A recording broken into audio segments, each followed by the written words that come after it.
Imagine you're running the Chinese central bank, and Trump just slapped you with 104% tariffs. Your currency is collapsing. Your only move left: sell US Treasuries and pray. But what if that is exactly what US Secretary of Treasury Scott Bessent wants? The man who helped Soros break the Bank of England. The man who shorted the Japanese yen. Now, he's running economic warfare against the People's Bank of China. And this time, he's got Bitcoin in his playbook. This isn't just a trade war. It's a monetary world war. And Bitcoin, it might be the only escape hatch. Grab a front row seat to the biggest financial revolution in history. I'm Rustin, and today we're exposing the playbook behind Scott Bessent's master plan to blow up the Chinese central bank, destabilize US Treasuries, and how Bitcoin could benefit bigly. Send it!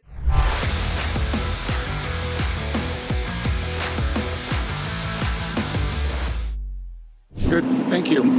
And we saw the successful negotiating strategy that President Trump implemented a week ago today.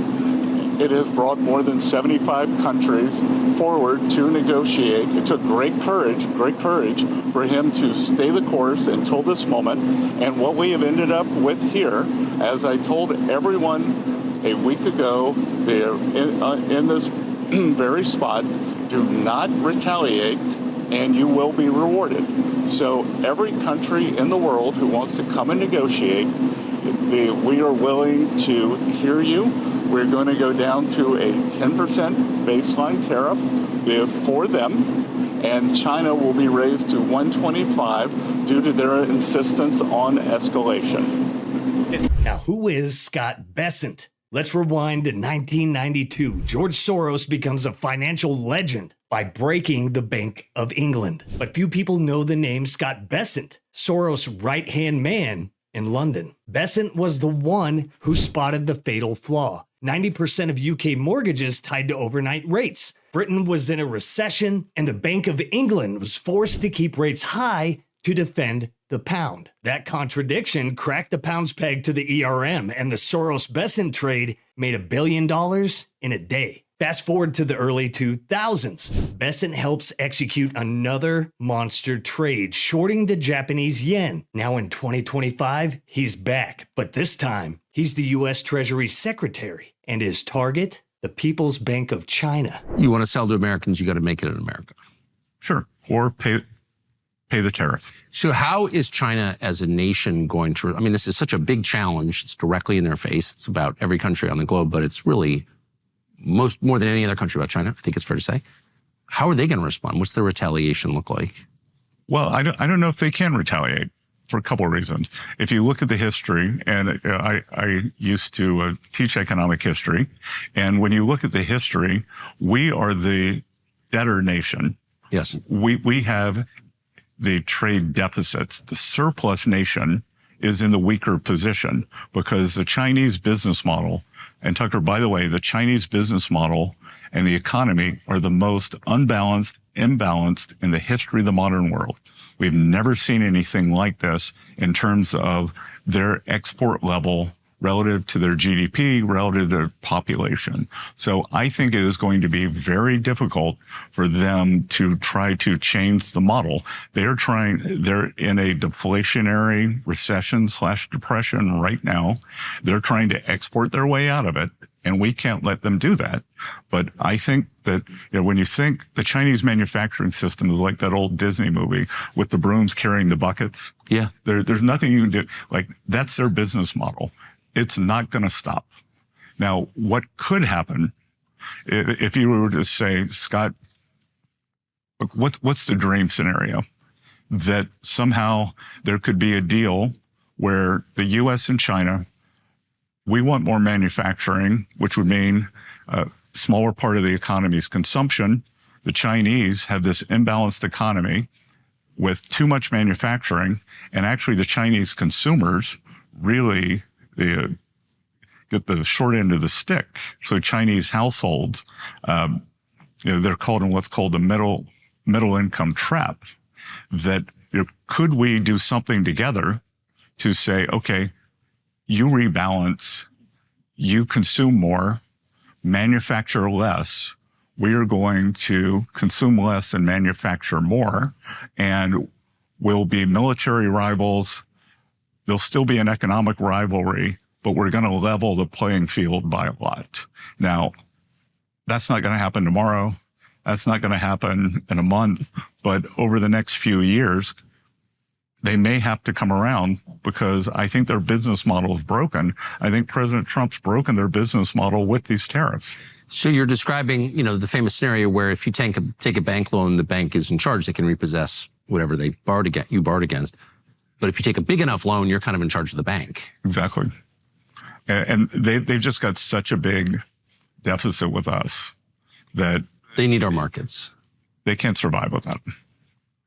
Are you confident that there's like a clear enough channel of communication between the two governments that the details can be worked out and that nothing will go crazy in the meantime? Well, I think what gives me a lot of confidence is the relationship between President Trump and Chairman Xi. Yes. That when you have a direct line of communication at the very top, then I think it's very difficult for things to go haywire. So what's the modern version of the Bessent short? It starts with China. Their economy's in crisis. Evergrande, a real estate meltdown. Falling exports, a collapsing yuan. To defend their currency peg, they have to sell U.S. Treasuries. And that may be exactly what Bessent is counting on. He's engineered a trap. Trump launches shock and awe tariffs, 104% on Chinese goods. China has to prop up the yuan, so they sell U.S. bonds. Yields skyrocket, crashing the Treasury market. The Fed is cornered. Global capital panics out of bonds and into neutral assets, i.e. gold and Bitcoin. It's like Black Wednesday, but on a sovereign scale. Right now, the bond market isn't just wobbling. It broke. In just 3 days, the 10-year note yield surged 60 basis points, while the S&P 500 crashed 8%. That's the largest 3-day spike in yield since 1982, and one of the biggest divergences in financial history.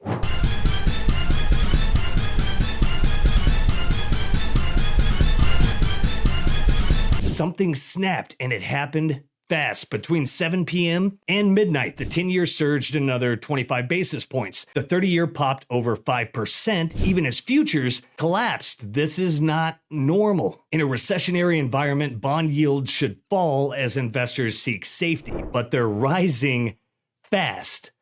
Why? There's only one logical answer. The basis trade is blowing up. What is the basis trade? It's a hedge fund strategy to arbitrage the small difference between cash treasuries and futures. Sounds really boring until you realize it's levered 100 to 1. These are highly leveraged long positions, and when volatility spikes, margin calls hit. Positions unwind, and broker-dealers, already capital constrained, are forced to absorb the shock. This creates a liquidity crisis at the core of the Treasury market. And the Treasury Department is still issuing record amounts of new debt. That means more supply, falling prices, and a vicious spiral for anyone still holding the long side of the basis trade. The yen carry trade broke in August. Now it's happening to the U.S. Treasury market. We saw this exact pattern in March 2020, when the Fed had to step in and buy $100 billion a day to stop the bleeding. But this time, the Fed is trapped by inflation optics. Looking ahead, higher tariffs will be working their way through our economy and are likely to raise inflation in coming quarters. Reflecting this, both survey and market-based measures of near-term inflation expectations have moved up. By most measures, longer-term inflation expectations, those beyond just the next few years, remain well anchored and consistent with our 2% inflation goal. So as the bond market melts, investors are not fleeing to bonds. They're fleeing to gold and Bitcoin. This is not a risk-on rally. This is pure panic with ripple effects that stretch across the entire global financial system. Why? Because this is a controlled demolition. It's Bessent's version of financial warfare. And Trump's economic war isn't just about trade. It's about currency supremacy. 3 steps to the master plan. 1, tariff chaos, crash the system, gain leverage. 2, reciprocal tariffs, force countries to the table. Now we have like 70 countries at the table. 3, The Mar-a-Lago Accord, a new Bretton Woods, but with America at the center and Bitcoin in the mix. I think as an economic historian and someone who's been in markets for 40 years, I actually think I'm starting to look like it now. I think we're also at a unique moment geopolitically, and I could see in the next few years that we are going to have some kind of a grand global economic reordering. There's something on the equivalent of a new Bretton Woods, or if you want to go back, like something back to the steel agreements or the Treaty of Versailles. There's a very good chance that we are going to have to have that over the next 4 years, and I'd like to be a part of it. I've studied this. I think it's kind of a unique skill set. This isn't just Cold War 2.0. It's monetary World War III. And if you think China's gonna sit this one out, think again. Their own embassies are posting graphics saying, "We will never back down." But their ammo, it's drying up. They can't afford to dump treasuries forever, and if they devalue the yuan, things go from cold to hot fast. So where does Bitcoin come in? We're about to break it down, but before we do, look at our likes. 3 or 4 times, maybe. I gotta pump those numbers up. Those are rookie numbers in this racket.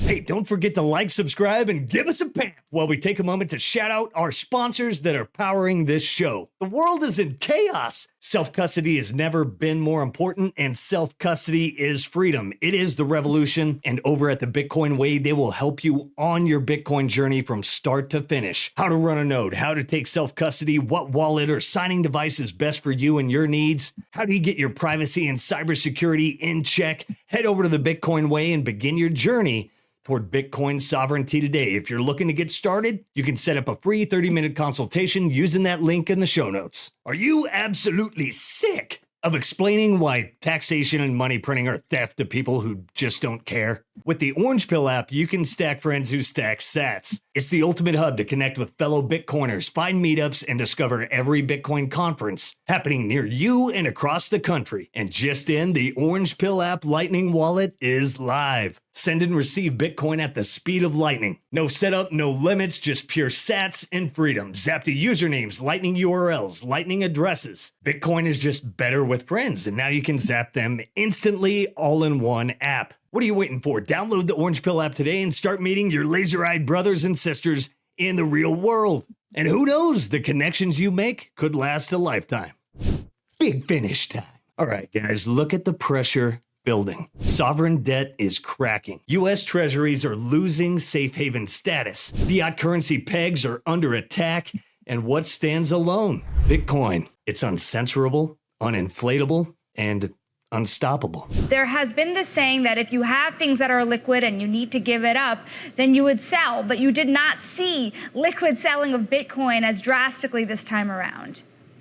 I think it's held up exceptionally well. I think Bitcoin bulls should be inspired by the performance, and it's set up to rally significantly if we get a period of stability in the broader equity markets. It's worth remembering the last time we had true economic chaos during the start of COVID, Bitcoin wicked down to $5,000 and even below that. Today, we're talking about $80,000. It's a different asset. It has a broader distribution of institutional ownership. And again, I think what it's telling you is once this market volatility stabilizes, we're going to see it return to new all-time highs and then beyond. It's really a display of strength from my perspective. I want to jump off of the spot Bitcoin market and talk about options market, because in the middle of all this, at the start of April, you launched a covered call strategy over at Bitwise. How does this work, and what's the adoption been like? Yeah, we're really pleased by the reception we've had for these strategies. They write covered calls on leading crypto equities like MicroStrategy or Marathon or Coinbase. The idea is that the defining feature of crypto, one of its defining features is volatility. And how do you translate volatility into an asset? Well, you write calls against volatile positions and you can generate really substantial income. So we've seen strong trading, particularly in the MicroStrategy product, IMIST. I think it's going to have a broad reception from investors who want to have exposure to crypto, but also generate significant yields and significant income over time. What role does cryptocurrency play in a world where these currencies across the world are becoming more volatile? I love that question. I think the answer to who wins in this currency war is Bitcoin, right? When I watched all the tariff confusion play out and what will Trump do and what will China do and how many bilateral deals will we negotiate, the thing that's clearest to me from all that is that we should expect the US dollar to move lower, that we're moving from a world of the US dollar being the sole reserve currency to a world with potentially multiple reserve currencies. Bitcoin benefits when fiat currencies go lower. Bitcoin benefits when there's new space for reserve assets.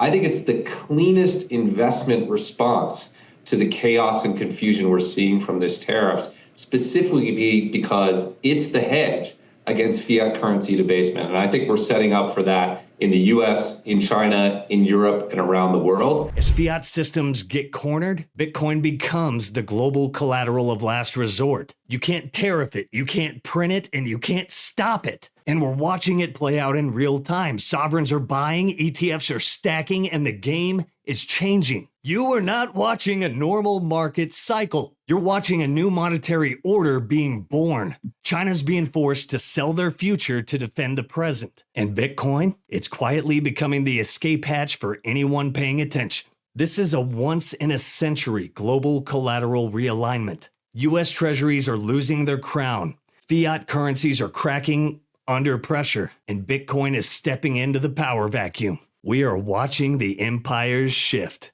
With all this happening and with all the history that's gone on at this conference over the years, you better get those tickets to the 2025 Bitcoin conference hitting Las Vegas May 27th through the 29th at the Venetian. This is going to be the biggest Bitcoin event of the year. You do not want to miss it. And don't forget to use promo code SIMPLY for 10% off. Can't wait to get there and can't wait to see you guys there as well. Hope you enjoyed this one. Don't forget to like, subscribe, and give us a pamp by sharing the Sound Money Gospel. And don't forget to set those notifications for the best in Bitcoin delivered to you daily. We are living through mad times, my friends. Mad times. Let us know what you think of it all down below. And I'll catch you all tomorrow. Love you guys. Peace. If you prefer to go down with the ship, fuck you.